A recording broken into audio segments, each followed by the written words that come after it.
ዶክተር እኔ በጣም ነው የተቸገርኩት። ባለቤቴ በወር 2 ራሱ ለማድረግ በጣም ይቸገራል። ደግሞ ልጅ የለንም። በዛ ላይ የሱን ጭንቀት ማየት በጣም ደከመኝ። ከተጋባን 10 ዓመታችን ነው። ችግሩ የተፈጠረው ቢያንስ 6 ዓመት ይሆነዋል። ምን አድርግ? ምን ታደርጊያለሽ መሰለሽ? በመጀመሪያ ፍላጎት የለውም ነው ወይ ዝግጁነት የለውም ነው? መጀመሪያ እሱ ነገር ነው መታወቅ ያለበት። ኦኬ ሶ ፍላጎት ከሌለው የግንኙነት ፍላጎቱ የሚያንስበት ምክንያት ወይ ሆርሞን ላይ የሆኑ ነገሮች ይሆናሉ ወይም ስነ ልቦናዊ ጭንቀት ሊሆን ይችላል። አንዳንድ ወንዶች ደግሞ ተደጋጋሚ ግንኙነት ላይ ችሎታቸው ሲያንስ ማለት ነው ስለሚሳቀቁ ግንኙነት እየፈሩ ይሄዳሉ። እንደሱ አይነት ችግር ነው ወይ? በወር 2 የሚያደርግ በግንኙነት ጊዜ ብልቱ ጥንካሬ አለው ወይ? ቶሎ ይጨርሳል ወይ ወይስ ሰዓቱን ጠብቆ ነው የሚጨርሰው? 2-3 ዙር ተደጋጋሚ ማድረግ ይችላል ወይ የሚባለውን ነገር ማየት አለብሽ ማለት ነው። ስለዚህ በጭንቀት ምክንያት በሆርሞን መዛባት ወይም በአካላዊ ነገሮች ናቸው ወይ የመጡት የሚባለው ነገር ነው።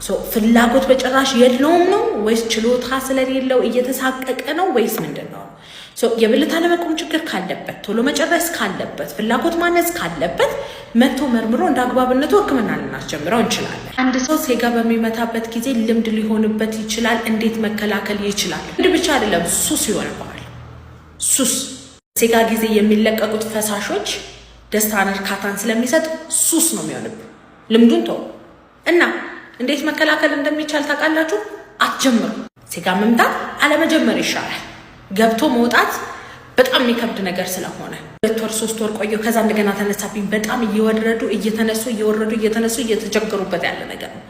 ስለዚህ አለመጀመር ይሻላል፣ አለመነካካት ይሻላል። ሴጋ መምታት ውስጥ የነበራችሁ ሰዎች ደግሞ ሌሎች ለከበዳቸው ሰዎች እስቲ የወጣችሁበትን ነገር ሁኔታ እንዴት አድርጋችሁ እንደወጣችሁ ኮመንት ላይ ጻፉላቸው። ስንፈተ ወሲብ ሳያመጣባቸው በፊት እነሱም ይገላገሉ። ብልት አለማቆም ከመጀመሩ በፊት፣ ቶሎ ማስጨረስ ከመጀመሩ በፊት ቢካዝ ሴጋ መምታት ለእንደዚህ አይነት ነገር ስለሚያጋልጥ ሴጋ መምታት የነበረባችሁም አሁን ያለባችሁም የብልት አለማቆም ችግር ቶሎ መጨረስ ካለባችሁ መታችሁ መቼክ መደረግ ትችላላችሁ፣ መታከም ትችላላችሁ። ዶክተር ከሴት ጋር ግንኙነት አድርጌ አላቅም፣ ግን ብዙ ጊዜ ጠዋት አይቆምም። ምንድን ነው ነገሩ? አንድ ወንድ ጠዋት ይቆምለታል ስንል ምን ነገሮችን ማሟላት አለበት የሚባለው ነገር እናውራ። አንደኛ በሳምንት ከ3 እስከ 5 ነው የሚቆመው፣ በየቀኑ አይቆምም። ሁለተኛ ለረጅም ጊዜ አይቆምም። ልክ ተነስታችሁ ስልካችሁን ስትነኩ ሽንት ቤት ምናምን ስትሄዱ ተመልሶ ይወርዳል። ሶስተኛ ሚስት ላይ ወይም ጓደኛ ስላላችሁ ዲፔንድ የሚያደርግ ነገር አይደለም። ጠዋት እንዲቆምልህ 2 ማሟላት ያለብን ነገሮች አሉ። እንቅልፍ መተኛት አለብን፣ ወንድ መሆን አለበት። እነዚህ ነገሮች ካሟላ ጠዋት ብልት ይቆማል ማለት ነው። ግን ጠዋት ብልት የማይቆም ከሆነ ጭራሽ ወይም በሳምንት አንዴ ወይም በ2 ሳምንት አንዴ እየቆየ የሚቆም ከሆነ እንቅልፍ እየተኛ ጥንካሬ ያሌለው አይነት አቋቋም የሚቆም ከሆነ አካላዊ የሆነ የብልት አለመቆም ችግር አለብን ማለት ነው። ነርቭ ላይ፣ ሆርሞን ላይ፣ ጡንቻ ላይ፣ ደም ስር ላይ ያሉ ችግሮች አሉ። መተ እንደ አግባብነቱ መርምረን ሕክምና ልናስጀምር እንችላለን። በፊተኛዋ ፍቅረኛዬ ጋር ምንም ስንፈተ ወሲብ የለብኝም ነበር። ከእሷ ጋር ስለያይ ግን የአሁኗ ፍቅረኛዬ ጋር አልቆም አለኝ። እኔ እስኪ ምክንያቱን ንገረኝ ይለኛል። ይሄ ፉሊ 100% ምንም አይነት በቃ ጥርጣሬ የሌለው ስነ ልቦናዊ የሆነ ነገር ነው። ወይ ልብህ እሷ ጋር ነው ያለው የበፊቷ ፍቅረኛ ጋር ከአሁኗ ፍቅረኛ ጋር የሆነ አይነት ግንኙነት ላይ ያልተጣማጣማችሁት ነገር አለ። ስንፈተ ወሲቦች 60% ስነ ልቦናዊ ናቸው። ስነ ልቦናዊ የሆኑ ስንፈተ ወሲቦችን እንዴት ነው የምትለዩት የሚለውን ነገር ልንገራችሁ። አንደኛ በድንገት ነው የሚመጡት። ሁለተኛ ሁኔታ ይለያሉ። ሴት ይመርጣሉ፣ ሁኔታ ይመርጣሉ፣ ቀን ይመርጣሉ፣ የሆኑ ነገሮችን ይመርጣሉ። ሶስተኛ መጣ ሂድት ማለት ነገር አላቸው። አካላዊ ከሆነ ጠዋት አይቆምልህም ነበር ብልት ለየግንኙነቱ ልፍስፍስ ይሆን ነበር። ሴት አይመርጥም። እንደዛ ሲሆን አካላዊ ነው። ደም ስር ላይ፣ ነርቭ ላይ፣ ሆርሞን ላይ፣ ጡንቻ ላይ ያሉ ችግሮች አሉ ማለት ነው። እሱም መታከም ትችላለን። ዶክተር ባለቤቴ ቶሎ የመጨረስ ችግር አለበት። በፊት ላይ ትንሽ ይሻል ነበር፣ አሁን ጭራሽ ብሶበታል። ገና ስንዘጋጁላ ይጨርሳል። ይህ ነገር በጣም እንድጠላው እያደረገኝ ነው። በትዳር 5 ዓመት ቆይተናል። 1 ልጅ አለን። ትዳሬ ባይፈርስ ደስ ይለኝ ነበረ። መታከም የሚችል ነገር ነው። ግን ቶሎ መጨረስ አለበት ሲባል ከአንቺ ቀድሞ ስለጨረሰ አይደለም። ማሟላት ያለበት መስፈርቶች አሉ።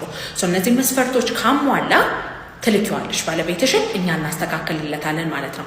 አንደኛ ቶሎ መጨረሱ 6 ወርና ከዛ በላይ መቆየት አለበት። ሁለተኛ ከመጀመሪያ ግንኙነቱ ጀምሮ ያለ ነገር ከሆነ ከ1 ደቂቃ በታች መሆን አለበት። ብሎ የመጣ አይነት ቶሎ መጨረስ ከሆነ በፊት ደህና ሆኖ አሁን እየፈጠነ ከሆነ ከ3 ደቂቃ በታች መሆን አለበት።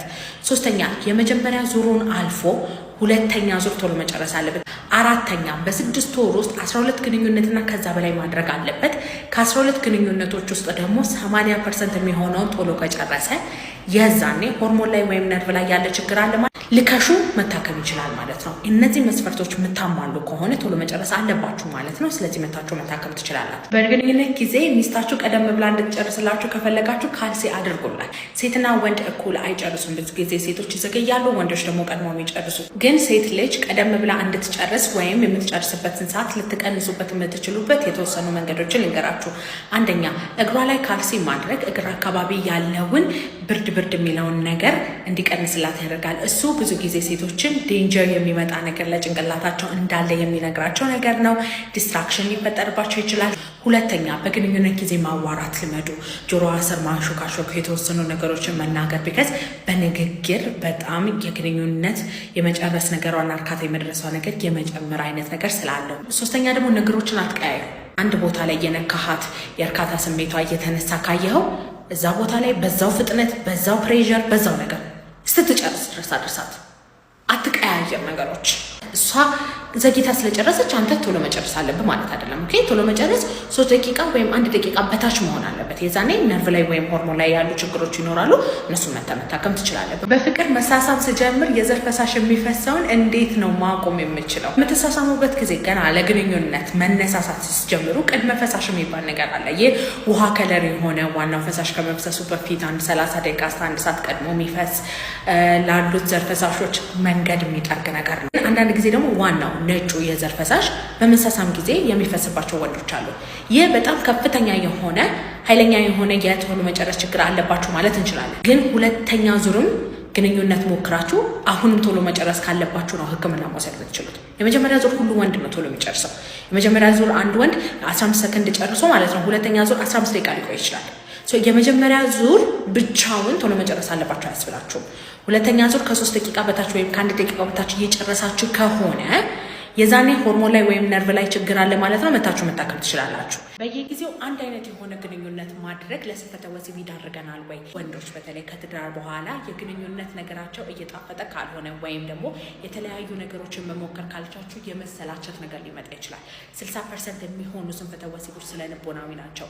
ወንዶች በግንኙነት ህይወታቸው አዳዲስ ነገሮችን መሞከር ማውራት ይፈልጋሉ። ስለዚህ ያንን ነገር በትዳር ውስጥ ማለማመድ መቻል አለብን። ካልሆነ ግንኙነት እየተሰላቸው የሚመጣ ነገር ነው። በተለይ ደግሞ ሁለተኛ ዙር ግንኙነት ከትዳር በኋላ የተለመደ ነገር አይደለም ዶክተር ምናምን ብሎ የሚለኝ ሰው ብዙ ነው። ኃላፊነቶች አሉ፣ ልጆች አሉ እና በዛ መቅጠን የሚመጣው ስትረስ የሚመጣው ድካም አለ።